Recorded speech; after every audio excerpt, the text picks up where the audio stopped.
Hello दोस्तों, मैं आपकी अध्यापिका लोपामुद्रा आप सभी को मेरी हिंदी ट्यूटर चैनल पर बहुत बहुत स्वागत करती हूँ। आज हम लोग पढ़ने वाले हैं साहित्य सुधा, जो कि 11वीं कक्षा की किताब है। उसके अंतर्गत बिहारी लाल के दोहे। उसे पढ़ने से पहले आप लोगों के लिए मेरे पास एक बढ़िया सा सरप्राइज गिफ्ट है, जो आप लोगों को मैं अपने वीडियो के एंड में बताऊंगी, और उसके लिए एक सेपरेट सा वीडियो बनाऊंगी कि आप लोगों को मुझसे गिफ्ट किस तरह मिलेगा। तो इसके लिए आप लोगों के पास एक टास्क होगा, जिसे आप पूरा करने से आप लोगों को गिफ्ट मिल सकता है। तो इसके बारे में वीडियो के एंड में हम लोग बात करेंगे। तो मेरे वीडियो को इसी तरह देखते रहिए, मेरे वीडियो को पूरा देखिए, मेरे वीडियो को सब्सक्राइब, लाइक, शेयर करते रहिए। आप लोग बहुत सारे व्यू कर रहे हैं, लेकिन सब्सक्राइब बहुत कम कर रहे हैं, तो इस वजह से मेरे पास एक टास्क है। आप लोगों का एग्ज़ाम बहुत ही नज़दीक है, तो उस टास्क को जल्द से जल्द, जितना जल्द हो सके कंप्लीट कीजिए, और जो गिफ्ट है आप उसे हासिल कर लीजिए। तो आप लोगों के लिए गिफ्ट बहुत अच्छा रहेगा। हम लोग उसके बारे में वीडियो के एंड में बात करेंगे, और इसके लिए आप लोगों को मेरे वीडियो को पूरा देखना होगा। बहुत बहुत धन्यवाद। बाकी रह गया था उसे पूरा करेंगे, मतलब 12 नंबर पद से 15 नंबर पद तक पढ़ेंगे। तो उसके बीच आप लोगों को जो भी कुछ जानना होगा मुझसे, आप लोग मुझे कमेंट करके बता सकते हैं। पूछिए, मेरे पढ़ाई के रिलेटेड आप मुझे जो भी पूछेंगे, मैं उसका आंसर देने के लिए तैयार हूँ। आप लोग उसके लिए बिल्कुल बेफिक्र रहिए। आप चलिए शुरू करते हैं। यहाँ पर 12वीं दोहा में है, कहलाने एकत बसद अहि मयूर मृग बाग, जगतु तपोबन सो कियो दीर्घ दाग निदाग। इस दोहे में कवि का कहने का तात्पर्य है कि जब किसी पर विपत्ति आता है, तब सबको मिलकर के उस परिस्थिति का सामना करना चाहिए, और सबको एक साथ मिलकर के उस परिस्थिति को पार करने के लिए प्रयास करना चाहिए। तो चाहे वो किसी वन के कोई पशु भी क्यों ना हो, जब दाग निदाग का वक्त आता है, तभी क्रूर पशु और शांत पशु के अंदर का जो भेदभाव है वह मिट जाता है। वो भी एक साथ बैठते हैं और अपने समय का जो उनके सामने जो परिस्थिति आके पहुंचा है उसका सामना करने का प्रयास करते हैं। तब सबको एक साथ बैठे हुए देख कर के ऐसा प्रतीत होता है मानो यह कोई वन नहीं, यह एक तपोवन में परिवर्तित हो गया है, जहाँ पर एक क्रूर पशु एक शांत पशु के अंदर का जो अंतर है उसे भूल जाते हैं। तो यहाँ पर एक खाद है और एक खादक है, अर्थात अही जो है वो मृग का खाद्य है, और फिर बाघ का खाद्य मृग है। लेकिन जब वन में ग्रीष्मकालीन तपतपाती धूप का समय होता है, जब चारों तरफ जल देखने को नहीं मिलता, जंगल सूख रहा होता है, वन में पेड़ पौधे में पत्ते तक नहीं बचते, तब जहाँ पर पशुओं को थोड़ी सी पानी पीने के आस मिल जाती है, थोड़ा सा पानी मिल जाता है, या कोई सूखी हुई झील या नाली मिल जाती है, तो वहाँ पर वो अपने अंदर के खादक के भेदभाव को भूल करके वन के सभी जंतु वहाँ पर बैठ जाते हैं, ताकि वहाँ उन्हें पीने के लिए थोड़ा सा पानी मिल जाए। तब उन सबको देख करके लगता है कि यहाँ पर इनके अंदर कोई जैसे अंतर नहीं है, कोई भेदभाव नहीं है, सब शांत हो गए हैं, मानो ये वन तपोवन में परिवर्तित हो गया है। मानो यहाँ पर तपोवन शब्द का अर्थ है कि जहाँ पर जिस वन में सब तपस्या करते हैं, जहाँ पर तप करने के लिए, सांसारिक दुख को, जंजाल को भूलने के लिए लोग चले जाते हैं, जिस वन में उसे तपोवन कहा जाता है। तो यहाँ पर सब शांति से बैठे हुए होते हैं, और कोई भी पशु किसी का वैर नहीं होता, किसी पर कोई बल प्रयोग करने का उसके पास बल ही नहीं बचता, क्योंकि चारों तरफ धूप ही धूप होता है, सब तपता रहता है। सिर्फ पानी के आस में ही छोटी सी झील मिल जाए या कोई नाली मिल जाए, वन के सभी पशु जाकर के वहाँ पर बैठ जाते हैं, मानो वो तप कर रहे हैं, मानो वह वन जो है तपोवन में परिवर्तित हो गया हो और वहाँ पर कोई एक दूसरे का बैर नहीं होता। तो इसका अर्थ आप लोगों को अच्छे से समझ में आ गया होगा, मुझे यह आशा है। तो ये सब के बावजूद उनका यह कहना है कि चाहे कोई भी परिस्थिति हो, कोई भी बुरा परिस्थिति हो, हमें किसी के ऊपर बैर नहीं रखना चाहिए, शांति से उस परिस्थिति का हमें मुकाबला करना चाहिए। यहाँ पर कुछ शब्दों का अर्थ हम समझ लेते हैं, जिस प्रकार कहलाने एकत बसत, मतलब कहने के लिए तो यहाँ पर इस जंगल में एकत मतलब एकत्रित होकर के, बसत मतलब बैठे हुए हैं, बसे हुए हैं। कौन? अहि मयूर मृग बाघ। अहि मने अहिराज, जिसे हम सर्प कहते हैं, सांप कहते हैं। मयूर, मृग और बाघ। मृग मने हिरण होता है और बाघ, सब एकत्रित होकर के बैठे हुए हैं। जगत तपोवन सो क्यों? क्योंकि ये जो जगत है मानो वे तपोवन के जैसे बन गया है। सो मन जैसा, तपोवन जैसा ये जगत बन गया है। क्यों? दीर्घ दाग निदाग। तो इसका अर्थ है जिस प्रकार दाग निदाग में दीर्घ मने बृहत, माने बहुत ज़्यादा तपतपाती ग्रीष्म के दिन, दाग निदाग मने ग्रीष्म के दिनों में जब बहुत तपतपाती धूप का वक्त होता है। ठीक है, तो जब इस प्रकार के समय संसार में आता है, जब संसार दुख में होता है या जलती रहती है जगत, सबको इन प्राणियों के जैसे अपने अंदर के भेदभाव को मिटा करके एकजुट होना चाहिए, एक साथ मिलकर के इसका सामना करना चाहिए। फिर देखते हैं 13 नंबर दोहा। यहाँ पर लिखा गया है, कर ले चुबी चढ़ाई सिर उर लगाई भुज भीटी, लही पाती पिय की लखती बांचती घरती समेटी।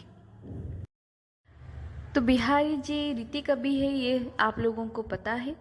रीति मतलब प्रेम के कवि। तो बिहारी ने अपने जो सुंदर प्रेम वर्णन है इसे यहाँ पर इस पद में अच्छे से उभारा है, जिसका अर्थ हम देख लेते हैं।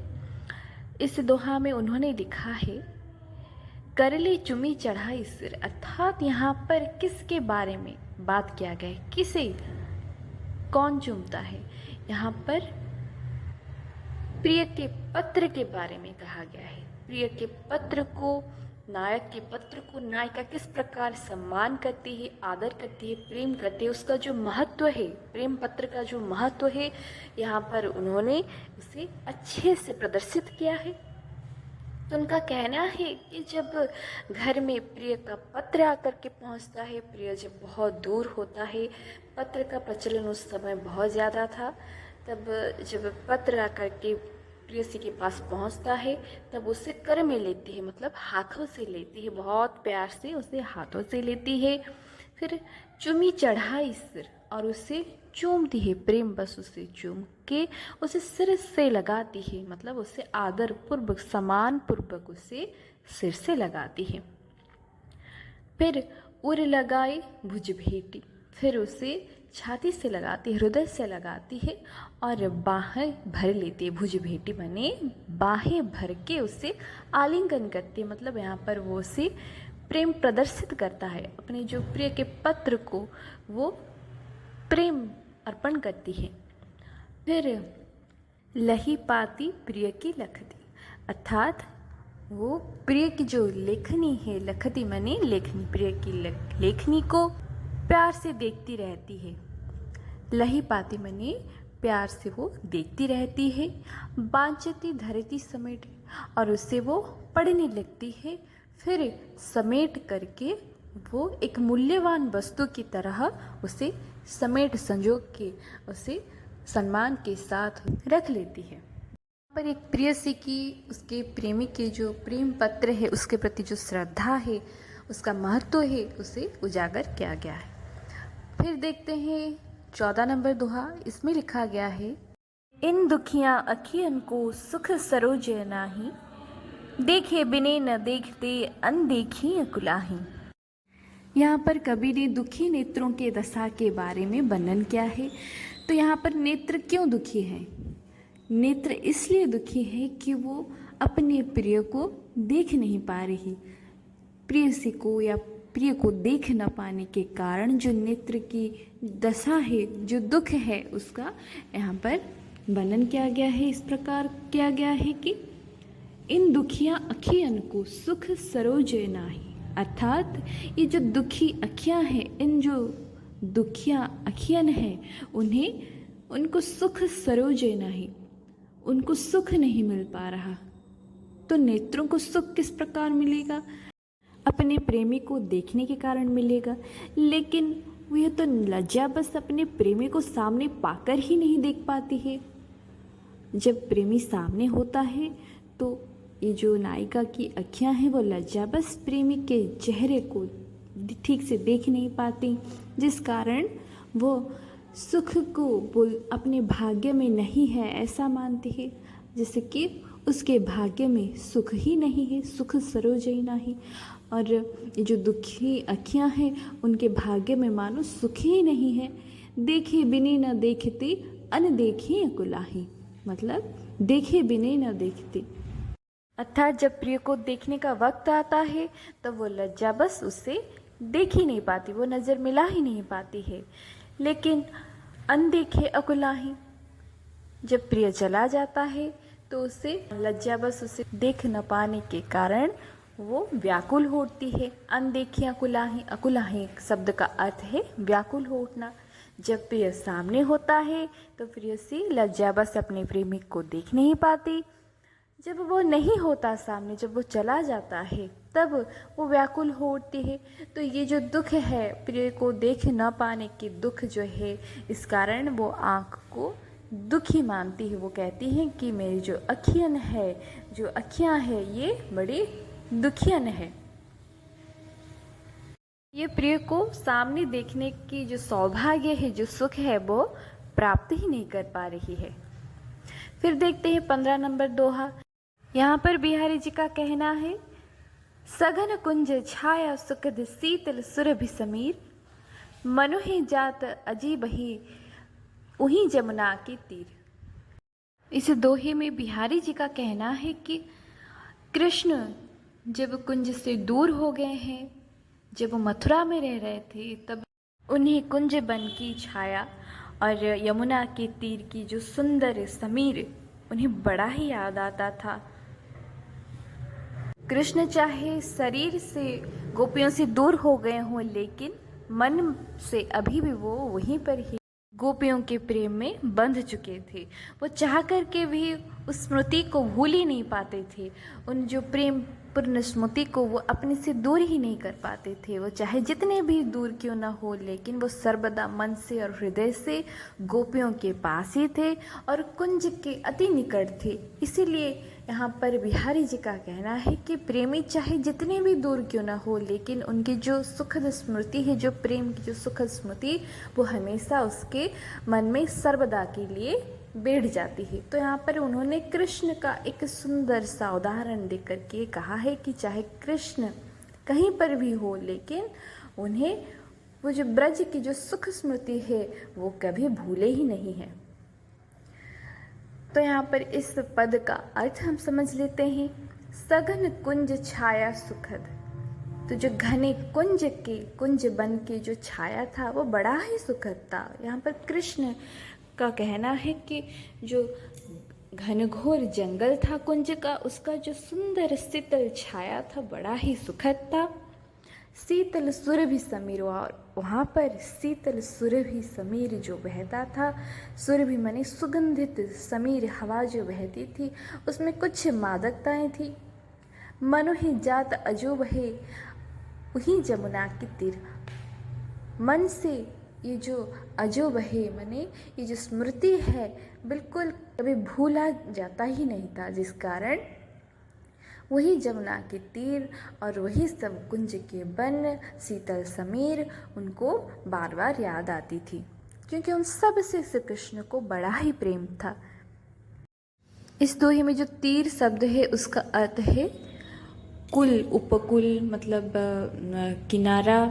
ठीक है, यमुना के तीर अर्थात यमुना एक नदी है, उसके किनारे।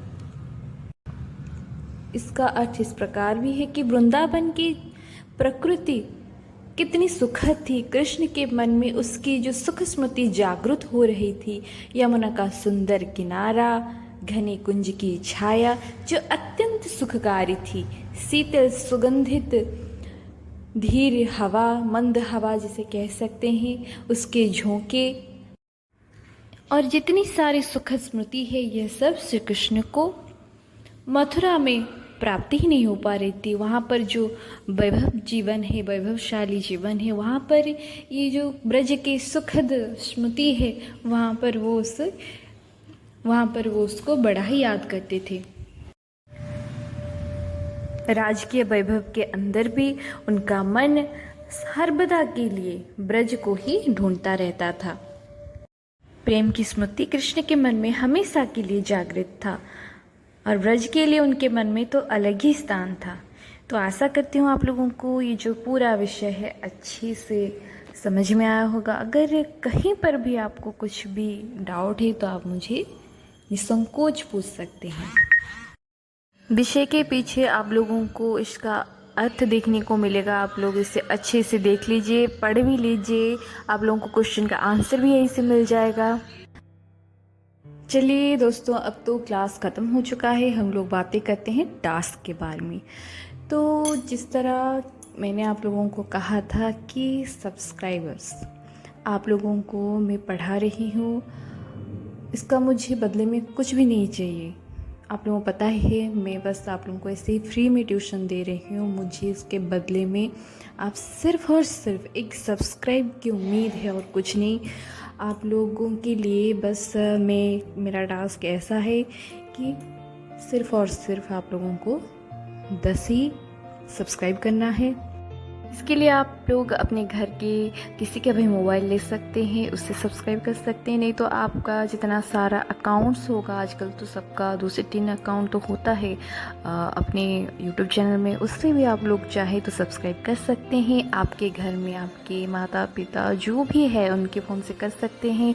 और इस वीडियो को अपने दोस्तों के साथ शेयर करके भी आप सब्सक्राइब कर सकते हैं। जितने सारे सब्सक्राइब आप कर रहे हैं उसका एक स्क्रीनशॉट लेकर के मुझे आप इस टेलीग्राम चैनल में भेज दीजिए।